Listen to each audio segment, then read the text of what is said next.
Friends, welcome to my दूजा। हम लोग जान रहे हैं डेजर्ट्स के रेसिपीज़ बच्चों के लिए। सो अब हम लोग जानेंगे चॉकलेट के थोड़े से स्प्रिंकल्स के साथ ओट्स और काजू के लड्डू। यस, बच्चों के लिए ओट्स हेल्पफुल होता है मोशन क्लियरिंग के लिए, और काजू हम लोग बोलते हैं बहुत ज़्यादा बच्चों को काजू इज़ कैशूज़ बहुत ज़्यादा नहीं देने चाहिए बिकॉज वो थोड़ा सा एसिडिटी को अग्रीवेट करता है, बट डेजर्ट्स में एक क्रीमीनेस लेके आता है। Cashew is also considered as a sleep stimulant. At the same time उसमें कुछ न्यूट्रिएंट्स भी होते हैं which can be helpful. So everyday basis पे मुठ भर के कैशूज़ खाना is not a good idea, but at the same time cashews को डेजर्ट्स में या क्रीमीनेस लाने के लिए यूज़ करना it's a wonderful idea. By the way, इस पर्टिकुलर रेसिपी में हम लोगों ने एसेंस यूज़ किया हुआ है, हम लोगों ने चोको के फ्लेक्स यूज़ किए हुए हैं। तो आप लोग ये दोनों चीज़ें टाल सकते हो अगर आपका बच्चा 1 साल के अंदर है तो। अगर 1 साल के ऊपर बच्चा है तो बिंदास बनाओ यार। अगर बच्चे घर की चीज़ें पसंद से खाना सीख गए तो बच्चों को बहुत सारी चीज़ें फ्यूचर में नहीं सिखानी पड़ेगी। So do think about it. चलिए एक नया रेसिपी जानते हैं, ओट्स कैशूज़ लड्डूज़ आपके बच्चे के लिए बनाते कैसे हैं। जैसे कि हर रेसिपी के एंड में हम आपके किसी एक सवाल का जवाब देते हैं विच इज़ वेरी इंपॉर्टेंट। तो आज का सवाल है कि बच्चे को एग्जैक्टली खाना चबाना कैसे सिखाते हैं। सो रेसिपी के उस तरफ हम लोग आपके इस सवाल का जवाब देंगे कि वॉचिंग देखते हैं ये पर्टिकुलर डिश बनाते कैसे है। चोको चिप्स बॉल, ये वाह क्या मस्त दिखता है ना। कभी कोई चीज़ हम लोग नया ट्राई करते हैं तभी।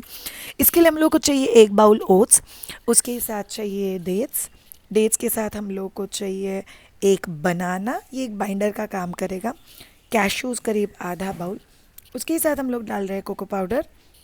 Then we are putting peanut. जिन लोगों को डाउट है ये पीनट बटर घर पे कैसे बनता है, 2-3 हफ्ते पहले ही हम लोगों ने home made 1 ingredient peanut butter का रेसिपी डाला हुआ। चोको स्प्रिंकल्स हम लोगों ने यहाँ पे यूज़ किया है। आप आपके हिसाब से फ्लेक्स भी थोड़ा सा यूज़ कर सकते हो। ओट्स को याद रखना, थोड़ा सा रोस्ट करके फिर लेना है। ओट्स को पीस के ले लिया, फिर उसमें डाल दिया बादाम खजूर, फिर डाल दिया कोको पाउडर उसमें, फिर डाल दिया 1 चम्मच के करीब homemade peanut butter. Essence optional है, आप लोग डिसीजन ले सकते हो और मिक्सी में पीस के ले लो। और ये देखो आपकी यामी से स्मॉल ओट्स चोको बॉल्स तैयार हो गए। और उसको आप लोग चॉकलेट स्प्रिंकल्स में रोल करके फिर बच्चे को दे दो। यमी बॉल तैयार हो गए। उसको थोड़ी देर अगर फ्रिज में रखोगे तो एक बहुत कमाल का टेस्ट देता है and your child will really love it. पक्का ट्राई करना और हम लोगों को बताना आपके बच्चों को ये पर्टिकुलर रेसिपी कैसा लगा। कितना टेस्टी लग रहा है नहीं रेसिपी। सी कुछ चीज़ें ना हम लोग एकदम छोटी छोटी बनाने के बाद एक भी खा लिया ना, चलो 1 घंटे का शांति, तो उस टाइप का ये पर्टिकुलर रेसिपी है। पक्का घर पे ट्राई करना और हम लोग को कमेंट बॉक्स में लिख के बताना आपको ये पर्टिकुलर रेसिपी कैसा लगा। सी कुछ चीज़ें हम लोग बार बार बोलते हैं, उसमें से एक चीज़ है that healthy food should be prepared, और जितना होममेड हेल्दी फूड आप बच्चों को दोगे उतना बच्चों के लिए अच्छा। बच्चे चिप्स वेफर्स बहुत इजीली क्यों खा लेते हैं, बहुत सिंपल चीज़ है, बिकॉज उसमें एडिक्टिव चीज़ है जो बच्चे को एडिक्टेड करता है। और अगर बच्चों को आप पहले से ही होममेड फूड की तरफ बच्चों का लाइकिंग डेवलप करोगे तो आपको ऑब्जर्व होगा कि ऐसे बच्चे घर का खाना प्रीफर करते हैं फ्यूचर में भी। चलिए अब जानते हैं एक बहुत इंपॉर्टेंट क्वेश्चन, बच्चे को चबाना कैसे सिखाना है। फर्स्ट ऑफ ऑल आपको इंश्योर करना है कि आप बच्चे को प्यूरी वाला खाना मत दो। जो लोग अपने बच्चे को प्यूरी वाला खाना देते हैं उन बच्चों को खाना चबाना सिखाना इट्स अ टास्क, ये थोड़ा डिफ़िकल्ट भी होता है। सो अगर आप ऑलरेडी बच्चे को प्यूरी दे रहे हो तो थोड़ा थोड़ा सेमी क्रश्ड, सेमी सॉलिड्स और थोड़ा सा सॉलिड मतलब क्रंची फूड की तरफ आप धीरे धीरे शिफ्ट कर जाओ। दूसरा बहुत इंपॉर्टेंट चीज़, अगर आप बच्चे को लिटा के खाना खिला रहे हो तो बच्चे को च्यूइंग या मंचिंग का प्रोसेस ही पता नहीं। बच्चे को सिर्फ पता है मुंह में खाना आता है, उसको गीतना है, बट उसका प्रॉब्लम क्या हो जाता है, कार्बोहाइड्रेट स्पेशली जो स्टार्च और कार्बोहाइड्रेट का कंटेंट होता है आपके फूड में, उसका डाइजेशन मुंह के अंदर शुरू होता है, जिसके लिए एक एंजाइम लगता है अमाइलेज जो सलाइवा में होता है, मतलब आपकी थूक में होता है। ये दोनों अगर मिक्स होंगे ना तो डाइजेशन प्रॉपर होगा। अगर ये दोनों मिक्स ही नहीं हो रहे तो डाइजेशन प्रॉपर नहीं हो सकता। इसीलिए ये प्रोसेस होना, खाना थोड़ी देर मुँह में रहना इज़ इम्पॉर्टेंट।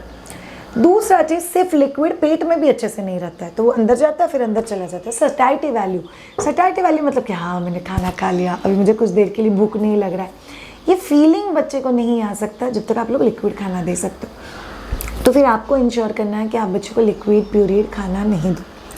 देन मैंने आप लोगों को बोला बच्चे को लिटा के खाना मत सिलाओ, बच्चे को बिठा के, अगर बच्चा इंडिपेंडेंटली नहीं बैठ रहा है तो 20 डिग्री पीछे आप बच्चे को रिक्लाइन कर सकते हो और फिर बच्चे को खाना खिलाओ।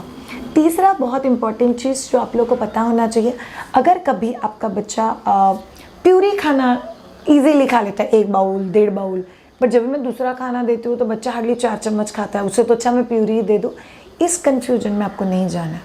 बिकॉज आधा कटोरी is not equivalent to 1.5 bowl of crushed dal chawal, ये कंपैरिजन नहीं हो सकता। इसका फील बहुत अलग है, उसका फील बहुत अलग है। तो आप लोगों को इंश्योर करना है कि आप उस चीज़ में ज़्यादा ना पड़ो कि बच्चे ने कितना क्वांटिटी खाया। चौथा चीज़ डेमोन्स्ट्रेशन, बच्चे के सामने बैठ के एक एक बाइट मुंह में डाल के अच्छे से चबा के खाओ। बच्चा आपको देखेगा तभी बच्चे को पता चलेगा कि ये खाना खाने का सही तरीका होता है। नेक्स्ट वेरी इंपॉर्टेंट थिंग, आपको बच्चे के ये एरियाज़ को मसाज करना है, ये बहुत ज़्यादा हेल्प करता है बच्चों के चूइंग को डेवलप करने के लिए। तो ये सब चीज़ों को याद रखना है। चूइंग इज़ ऑल्सो बहुत इंपॉर्टेंट माइलस्टोन होता है, तो बच्चों को उसको अचीव करना होता है, बट हम लोग उनको अपॉर्चुनिटी देनी पड़ेगी, तब कहीं जाके बच्चा वो माइलस्टोन अचीव करेगा। Thank you so much all of you, keep watching. Her Monday और थर्सडे आपके लिए एक नया रेसिपी हम लोग लेके आ रहे हैं माय दूजा यूट्यूब चैनल के ऊपर। Do watch and let us know. Bye bye.